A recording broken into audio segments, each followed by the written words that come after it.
Ủa cho này sao đợi bên một xe không muốn gì nữa không gì mà cũng sách kêu liều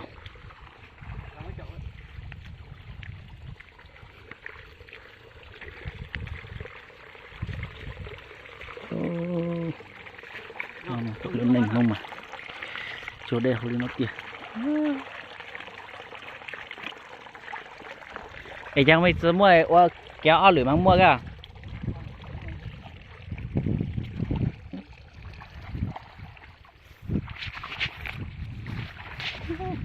mà muốn chế nữa muốn chế mà sao ơi sao cứ điều làm gì lót tiền nữa sẽ bông tôn gì bạn nó mầm đeo đấy đi chua rồi bắt tị nó thì sẽ xây dùng để trả nữa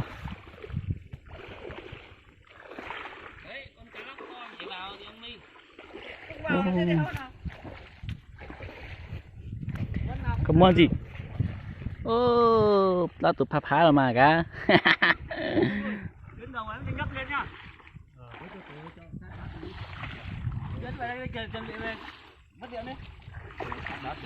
xì không từ đấy vào ngắt điện đi, cứ vào đây nâng lên đấy nâng lên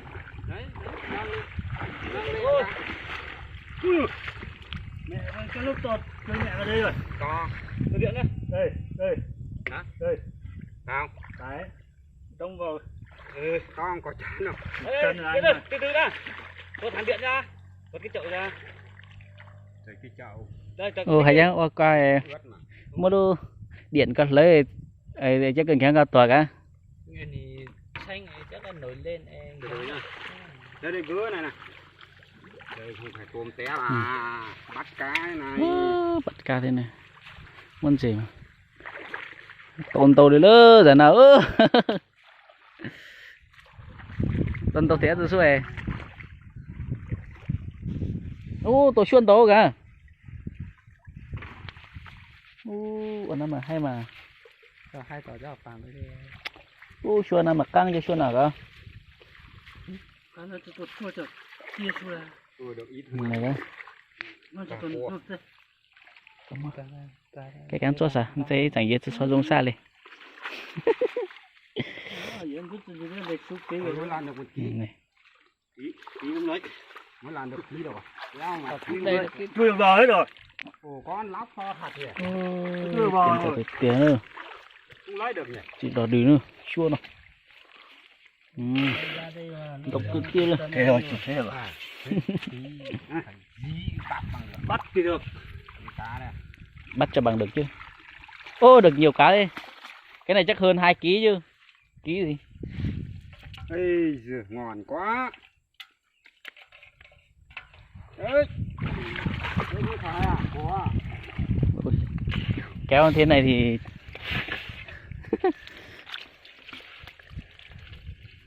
ôi chứ bùi xuân nào mà căng một tay luôn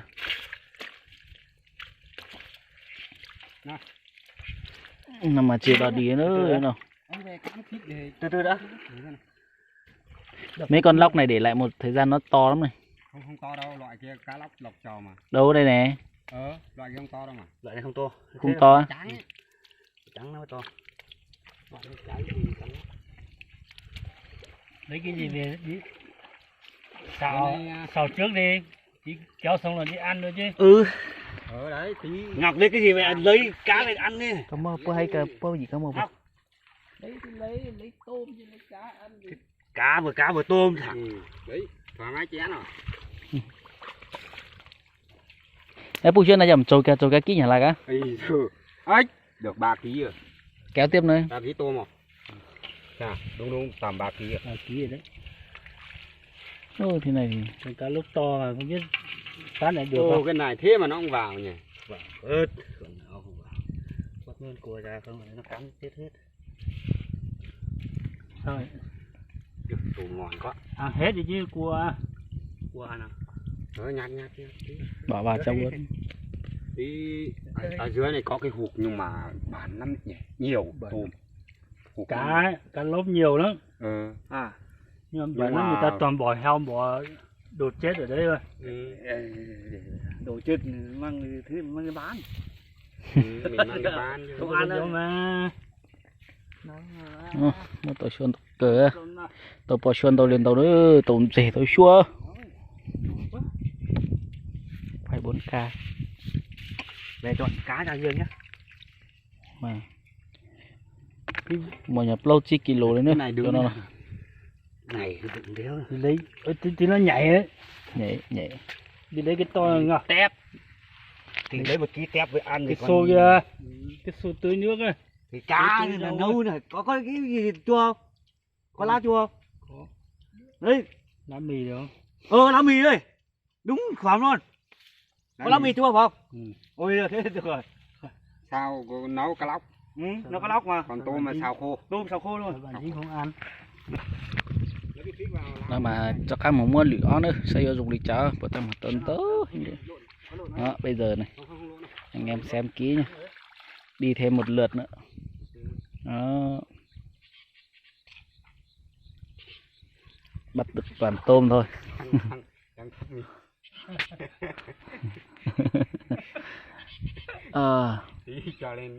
cho lên tung lên mạng thấy chung.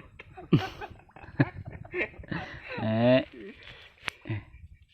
nông dân Việt Nam này bắt cá bình thường thế này thôi kéo một lần là được tầm 2-3 kg luôn thế này thì ai cũng muốn đi kéo hết á.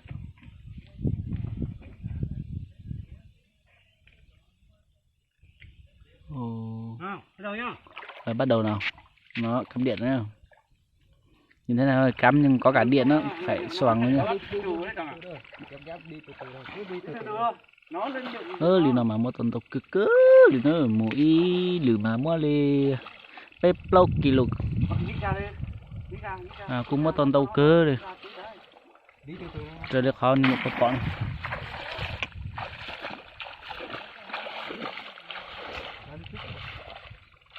Bên này thôi giật bên kia rồi, bên kia giật hơn đấy. Không hỏi bên này, bên kia là con dơ cho ra quát dơ nhau rồi.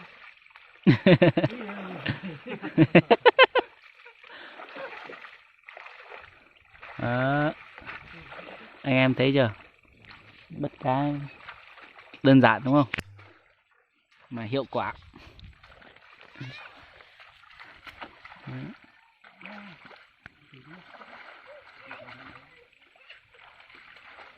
Ui giời, chắc được con to rồi.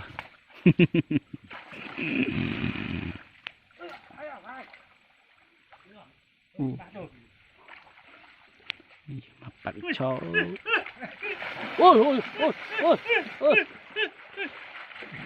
cầm cái đấy làm gì? Không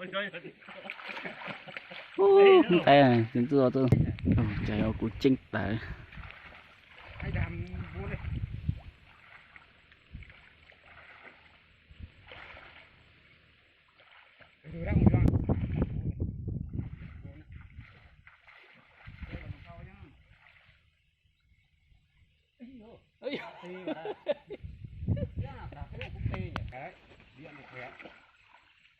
Thấy được tiếc rồi. Thế nó giọt luôn à? Ui giọt luôn á? Ôi nhỉ. Nó cầm ở đây nó giọt. Mình cầm đấy. Phải nhớ là điện chứ.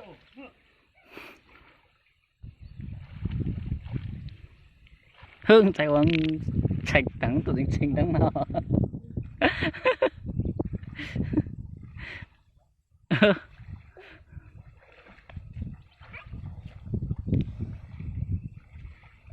Nguy hiểm thế gắn luôn à.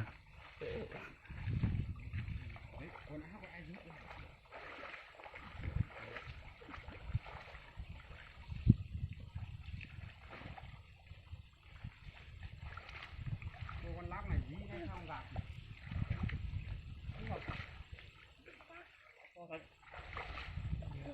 Đi vào bờ hết tồn. Đừng căng quá.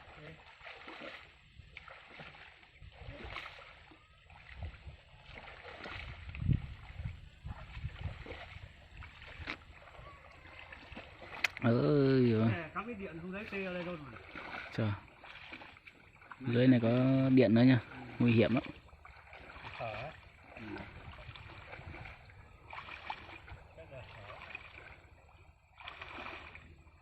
Ít để đi kéo được. Đi kéo. Lại vòng lại một lần nữa. Vòng lại, lúc từ nó không đi đâu mà. Có uống chanh tăng na.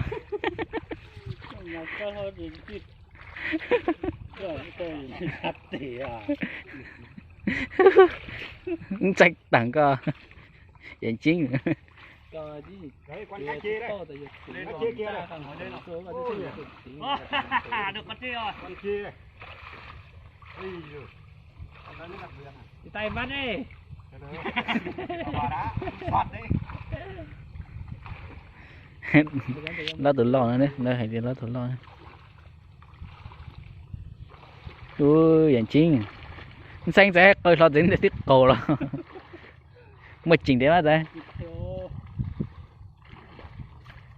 Giờ có chỉ tìm một hú đây cái nỉ mang tổ. Tôi bây giờ tìm tôi hỏi những món ăn thứ này. Hỏi tụi mình thứ. Tôi hỏi cái thằng tôi so rồi. Tôi hỏi những món ăn thứ.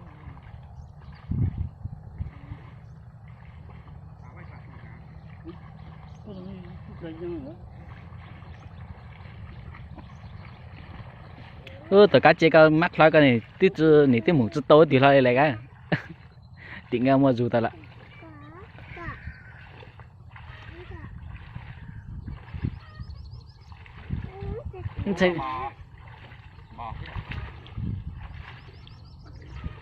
Nó hai chỗ chẳng đi chỗ tụi. Dạ.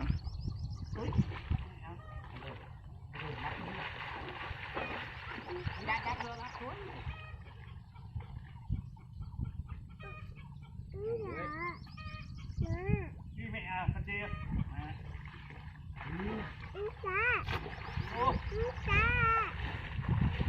Bắt con chê trước. Bỏ tay vào bắt không bắt. Đi đó. Bắt cái kia giật rồi. Nhấc lên chứ.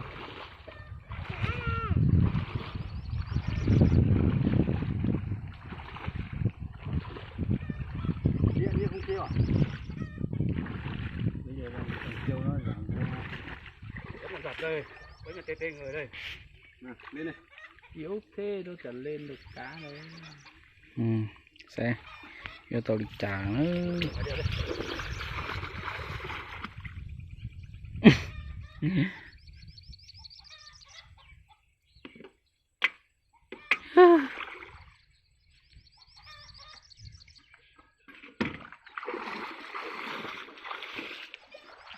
Con chê rồi.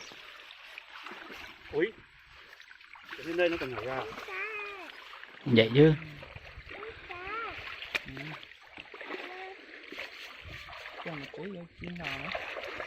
Có cơ hội là nó phải nhảy luôn chứ.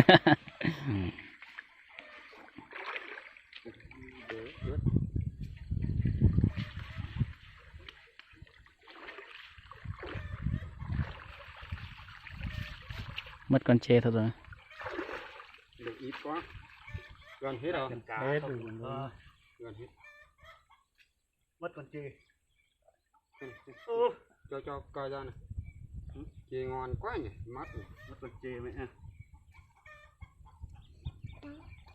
Chứ chân đông này lấy ra hôm nay của nỉ chứ khói tính chan dùng chưa. Cháu đây anh một vòng đây đây. Đây chê đây này. Cắt đây đây. Ăn ngọt đó. Thôi mà xí. Chê to thật. Vẫn còn đó bác. Vẫn còn thật nữa. Ừ, cái bẫy này nó bị thủng rồi. Lưới á. Được cá nhiều hơn nhỉ. Được cá nhiều. Cầm cái gì phát canh cho ra đi. Ừ, chắc đúng á. Đúng mà. Lấy cái đường bưng chơi qua đứa thằng này. Đi xuống cái cá chép thì xem nào. Cá chép cá lóc bắt hết. Ôi, con trên này ngon này. năng đi luộc quá